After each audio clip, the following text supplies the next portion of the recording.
जय हिंद। This is the last video of noun test. जी हाँ, ये नाउन के टेस्ट का लास्ट वीडियो है। इससे पहले हम लोग 4 वीडियो में देख चुके हैं और नाउन का टेस्ट भी दे चुके हैं। ठीक है, तो don't waste the time, look at the board and try to solve with me. Then let's start. देखिए, कहा जाता है कि करेक्ट द फॉलोइंग सेंटेंसेस, यानी जो सेंटेंस यहाँ पे इतना सारा आपको यहाँ से लेकर के यहाँ तक दिख रहा होगा, ये सब में कुछ ना कुछ गलतियां हैं। जी हाँ, सब में कुछ ना कुछ मिस्टेक्स हैं, तो उसको आज हम लोग मिल करके सॉल्व करेंगे। तो देखिए और समझिए, मैं हूं ना आप लोग को समझाने के लिए। ठीक है, तो चलिए स्टार्ट करते हैं। स्टार्ट करने से पहले हेडलाइन के हिंदी को भी एक बार देख लेते हैं। देखिए, करेक्ट द फॉलोइंग सेंटेंसेस, और हिंदी में कहता है वाक्यों को सही करके लिखें या लिखो, यानी जो भी सेंटेंस यहाँ दिया गया है वो सब में कुछ ना कुछ गलतियां हैं। जो भी सेंटेंस दिया गया है वो सब में कुछ ना कुछ गलतियां हैं। तो देखिए और समझिए। देखिएगा, पहला सेंटेंस है कि the ships are grazing in the field. भेड़ खेत में चढ़ रहे हैं। गलती कहां है सर जी? गलती नहीं दिखा? अभी मैं बताता हूं, ध्यान दो।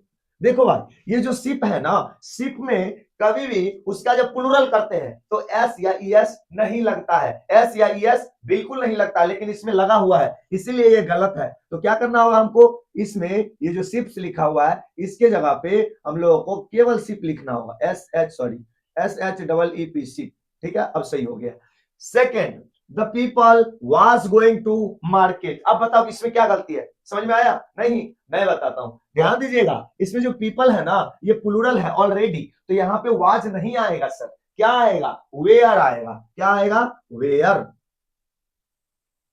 चलिए नेक्स्ट है, physics are a difficult subject. कुछ गलती दिख रहा है? इसमें गलती नहीं, गलता है। क्या है? गलता है। क्या गलता है सर? सर, हम तो ये बताए थे आप लोगों को कि जितने भी सब्जेक्ट का नाम है सब एब्स्ट्रैक्ट नाउन है, और एब्स्ट्रैक्ट नाउन अनकाउंटेबल होता है, और जिसको गिन नहीं सकते हैं उसमें आर कैसे लगा सकते हैं? इसका मतलब वो सिंगुलर हुआ, और सिंगुलर है तो आर नहीं, क्या आएगा? इज आएगा सर। क्या आ जाएगा? इज आ जाएगा। अब सही है।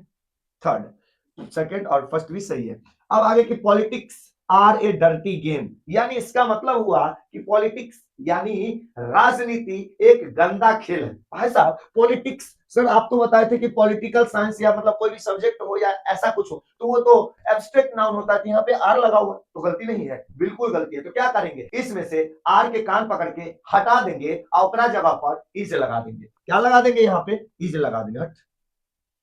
इज लगा देंगे। ठीक है, चलिए आगे भी देखते हैं। आगे कहता है कि द फर्नीचर आर ओल्ड।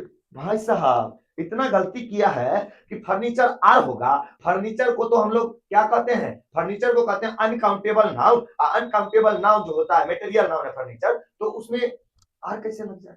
क्या लगेगा? इज लगेगा। क्या लगेगा? इज लगेगा। इसीलिए यहाँ पे क्या लगेगा सर? आर का कान पकड़ के हटाओ, यहाँ पर इज लगाओ।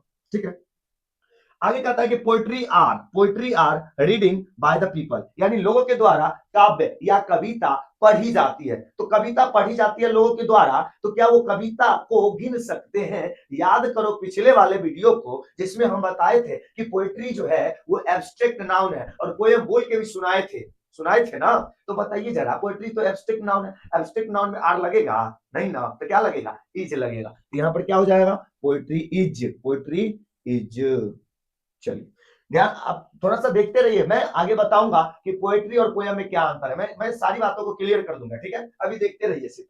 आगे कि हर हेयर आर। भाई साहब, हेयर जो होता है ना, बाल, ये केस, ये अनकाउंटेबल नाउन है। क्या है? Uncountable noun. अनकाउंटेबल नाउन है जिसको गिनिए नहीं सकते हैं, तो उसमें आर लगा देंगे कैसे? उसका प्लूरल कैसे बना देंगे? तो गलत हो गया। तो उसके जगह पर इज लगाना होगा। उसके साथ क्या आएगा? इज आएगा सर जी। कैसे? ये देखिए, हर हेयर इज क्या हो जाएगा? Her here is grey. अब ठीक है कि उसका बाल स्लेटी कलर का ग्रे है। He gave me many advices. No no no no, मैं ये भी बताया था, नहीं बताया था सर? तो अभी समझ लो कि जिस भी वर्ड के लास्ट में सी ई रहता है, क्या रहता है? सी और ई, वो होता है एब्स्ट्रैक्ट नाउन, और यहां भी एब्स्ट्रैक्ट नाउन है। पहली बात तो यहां एस नहीं होगा। दूसरी बात, एब्स्ट्रैक्ट नाउन है तो मेनी कैसे लगे? अब मेनी को भी क्या करते हैं? कान पकड़ के उसको भी भगा देते हैं और उसके जगह पर मच लगाते हैं। ध्यान रखिएगा कि जो अनकाउंटेबल नाउन होता है उसके साथ मेनी नहीं मच आता है। जी हाँ, क्या आता है? मच आता है। ठीक है, तो यहाँ पे क्या आ जाएगा? मच आएगा, मेनी नहीं, क्या आएगा? मच। बहुत अच्छी बात। चलिए, ओ मैं दूसरे को सही कर दिया सर, एक को सही करने के चक्कर में दूसरे को सही कर दिया। चलिए कोई बात नहीं। मच, ये मच है, MUCH, मच। ठीक है, चलिए आगे बढ़ते हैं। आगे कहता है ही रिसीव्ड मच इंफॉर्मेशन। फिर इंफॉर्मेशन में एस नहीं लगेगा। क्यों नहीं लगेगा? तो याद कीजिए, बताए थे कि जिस भी वर्ड के लास्ट में TION रहता है वो एब्स्ट्रैक्ट नाउन होता है। जी हाँ, क्या होता है? एब्स्ट्रैक्ट नाउन होता है। इसी वजह से ये एब्स्ट्रैक्ट नाउन है, तो उसके पहले यहाँ पे मेनी नहीं, क्या लगेगा? मच लगेगा। क्या लगेगा? मच लगेगा। ठीक है, चलिए आगे देखते हैं। आगे कहता है कि help the poor. Help the poors, poors होगा क्या? नहीं, क्या होगा? पुअर होगा। अब तुम कहोगे सर यहाँ पर द पुअर क्यों होगा? बहुते आदमी, मान के चलो बहुते गरीब आदमी को मदद कीजिए, तो वहां पर तो पुअर्स हो जाएगा। आप कह रहे हैं पुअर। बाबू समझो, ये सारी चीजें हम लोग आगे आने वाले वीडियो में देखने वाले हैं। क्या देखने वाले हैं? कि सर जी सिंगुलर से प्लूरल कैसे करेंगे? गलती हो रहा है, यहाँ पर देख रहे हैं कितनी सारी गलतियां हो रहा है। इसीलिए हम लोग को ऐसा लग रहा है कि आने वाले वीडियो में नंबर पढ़ना पड़ेगा, वचन यानी सिंगुलर से प्लूरल करने वाला। तो आप लोग टेंशन मत लो, अगर मेरे साथ चल रहे हो मैं गारंटी देता हूं कि पूरा इंग्लिश समझाने की गारंटी मेरी है। ठीक है, तो यहाँ ध्यान दीजिएगा, ये द पुअर जो होता है ना, इसका मतलब हो जाता है बहुते गरीब आदमी। पुअर एडजेक्टिव वर्ड है, लेकिन जब उसके साथ द लग जाता है तो बहुते गरीब हो जाता है, और इसीलिए उसमें एस लगाने की जरूरत नहीं है सर। चलिए आगे देखते हैं। तो ये 10 के 10 वर्ड हम लोग 10 सेंटेंस सही किए। ठीक है, सबका एक बार मीनिंग बता देते हैं। पहला है कि द शिप इज नहीं, the ship are grazing in the field, यानी भेड़ खेत में चढ़ रहे हैं। तो बहुत सारा भेड़ है, लेकिन याद रखिएगा भेड़ के पहले एस या एस नहीं लगता है। दूसरी बात, the people were going to market, लोग बाजार जा रहे थे। भाई साहब बहुते लोग की बात हो रही है, तो वाच नहीं, क्या लगेगा? वेयर लगेगा। क्या लगेगा? वेयर लगेगा। उसके बाद है physics is a difficult subject. Physics एक सब्जेक्ट है और सब्जेक्ट का नाम एब्स्ट्रैक्ट नाम होता है, इसीलिए उसके लास्ट में एस देख करके उसके साथ आर लगाने की गलती ना करो बाबू, तो घबरा जाएगा सब चीज। तो क्या करना है? उसमें इज लगाएंगे। क्यों? क्योंकि ये सिंगुलर होता है। ठीक है, चलिए आगे बढ़ते हैं। आगे कहता है politics is a dirty game, यानी राजनीति एक गंदा खेल है। तो यहाँ पर राजनीति जो है वो एब्स्ट्रैक्ट नाउन है। कौन सा नाउन है? एब्स्ट्रैक्ट नाउन है, इसीलिए उसके साथ भी इज लगेगा। आगे कहता है कि द फर्नीचर इज ओल्ड। ऐसा फर्नीचर मटेरियल नाउन है। क्या है? मटेरियल नाउन है, और उसको इसीलिए काउंट नहीं कर सकते, और जिसको काउंट नहीं कर सकते उसके साथ आर यानी कि प्लूरल उसका नहीं बना सकते, तो इज लगेगा। क्लियर है? आगे कहता है poetry is reading by the people, यानी कविताएं या कविता लोगों के द्वारा पढ़ी जाती है। तो भाई पढ़ने के या लिखने के स्टाइल को कविता कहा जाता है। उसको मैं बोला कि आगे बताऊंगा, मैं बताऊंगा, टेंशन मत लो। तो कहता है कि हर here sorry poetry is reading by the people, यानी कविता लोगों के द्वारा पढ़ी जाती है। कविता लोगों के द्वारा पढ़ी जाती है। तो ये जो कविता है ये यहाँ पर क्या है? एब्स्ट्रैक्ट नाउन है। क्या है? एब्स्ट्रैक्ट नाउन है, और इसीलिए इसके साथ भी इज लगेगा। आगे कि हर हेयर इज ग्रे। भाई साहब हेयर जो है ना वो अनकाउंटेबल नाउन है। किस को कोई गिन सकता है? बिल्कुल नहीं। तो वो क्या है? अनकाउंटेबल नाउन, और अनकाउंटेबल नाउन के साथ हमेशा सिंगुलर वर्ब लगता है और लगेगा।